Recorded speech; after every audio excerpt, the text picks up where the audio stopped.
All viewers నమస్తే, మీ శ్రీనివాస్ని. ఈరోజు ముఖ్యమైన టాపిక్ ఏంటంటే సింగనమల కాన్స్టిట్యున్సీ పరిధిలో ఉన్నటువంటి దుర్గాన్యాసం దేవాలయం అయితే ఉంది. మరి సింగనమలలో రాజ్యాంగాన్ని రాజ్యాంగంలో ఉన్నటువంటి చట్టాలను కానీ ఇవన్నీ కూడా ఎంతవరకు గౌరవిస్తారో నాకైతే తెలియట్లేదు. కానీ ఇప్పుడు ఈరోజు రాజ్యాంగం అభాస్యం పాలైపోయింది. అక్కడ స్వయంగా రక్షణ కల్పించాల్సినటువంటి పోలీసు అధికారులే అక్కడ స్థానిక అధికార పార్టీ నేతలు చెప్పినట్టు వింటూ ఈరోజు ఆ దుర్గాన్ స్వామి గుడిలో పూజారిగా పనిచేస్తున్నటువంటి ఒక బ్రాహ్మణుడిని దారుణాది దారుణంగా అవమానించి గుడిలోంచి తరిమేశారు. అలాగే అతని గుడికి తాళాలు వేసి వాళ్ళకి అనుకూలమైన వ్యక్తిని తీసుకొచ్చి ఇక్కడ గుడిలో అర్చకుడుగా నియమించారు. దీని అనుకూల కథ అంతా కథమ విషయం అంటే బయట వినిపిస్తున్న ప్రచారం ఏంటంటే ఆ ఆలయంలో ఇది యాక్చువల్లీ కొన్ని వందల వేల సంవత్సరాల నాటి ఆలయం. ఇది జయడు తర్వాత ఈ మనకు వ్యాస మహర్షి ఇలాంటి ఎంతో గొప్ప పుణ్యాత్మలు అక్కడ పునఃప్రతిష్ఠ ద్వారా ఈ ఆలయం నిర్మింపబడిందని ఒక ఇతిహాసంలో ఉంది. అయితే ఇక్కడ వారు ఆలయం ప్రతిష్ఠ సమయంలో అక్కడ గుప్తనిధులు అంటారు. ఇప్పుడు ఎన్నో విలువైన సంపద అంతా కూడా హనుమాన్ విగ్రహం కింద ప్రతిష్టలో భాగంగా వాళ్ళు అప్పట్లో వేశారని ఈ సమాచారం కారణంగానే నేను ఈ ఆలయ పూజారిని ఏమంటే వీళ్ళు ఎప్పుడు ఇక్కడ ఈ ఆలయాన్ని అంటిపెట్టుకుంటారు. రాత్రి పొగలు అక్కడ ఆలయాన్ని అంటిపెట్టుకుంటారు.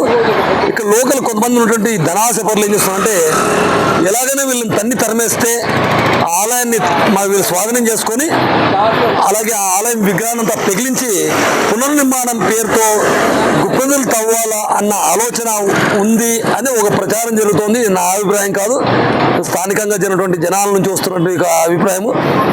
మరి దీని వెనుకల ఏ శక్తుల నుండి పనిచేస్తున్నా అర్థం కావట్లేదు.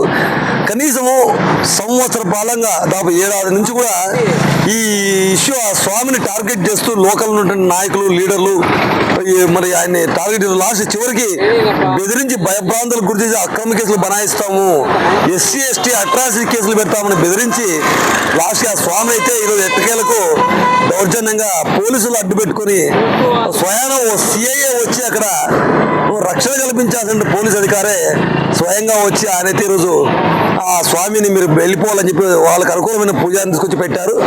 దీంతో పరిస్థితి అయితే ఇక్కడ నిజంగా ప్రజాస్వామ్యం దేశంలో మనం ఉన్నామా అని ఒక అనుమానం కలుగుతోంది.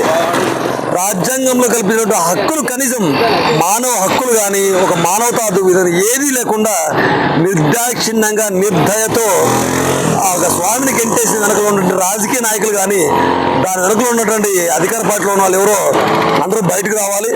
కాబట్టి నీ కోరేది ఒకటే, దేశవ్యాప్తంగా మనకు ఉన్నటువంటి హిందూ ధార్మిక సంస్థలు కానీ హిందూ ధర్మాన్ని అనుసరించే పార్టీలు కావచ్చు, సంఘ సంస్కర్తలు కావచ్చు, ఎవరైనా సరే మీరు ఎవరైనా ఉంటే స్వామికి అండగా నిలుద్దాం రండి. హిందూ సనాతన ధర్మాన్ని మనం కాపాడుకుందాము. ఇంకో దౌర్భాగ్యం అంటే అనంతపురం జిల్లాలో ఇంతమంది బీజేపీ నాయకులు ఉన్నారు. బీజేపీలో శాఖలు ఎన్నో శాఖలు ఉన్నాయి.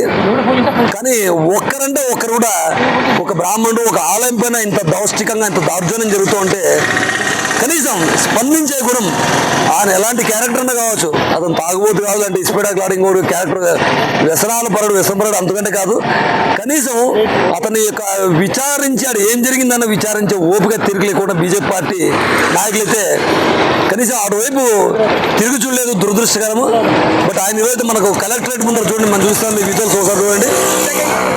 జిల్లా కలెక్టర్ కార్యాలయం ముందు ఆ రోజు ఈరోజు ఉదయం నుంచి ఆయన ఆమరణ నిరాహార దీక్షకు ఎవరైతే చేపట్టారు ఆయన సంబంధించి ఒక వీడియో కూడా మీకు అప్లోడ్ చేస్తాం, చూడండి ఒకసారి. ఇంత దౌర్భాగ్యం ప్రజాస్వామ్య దేశంలో మనం ఉన్నామా అనిపిస్తుంది.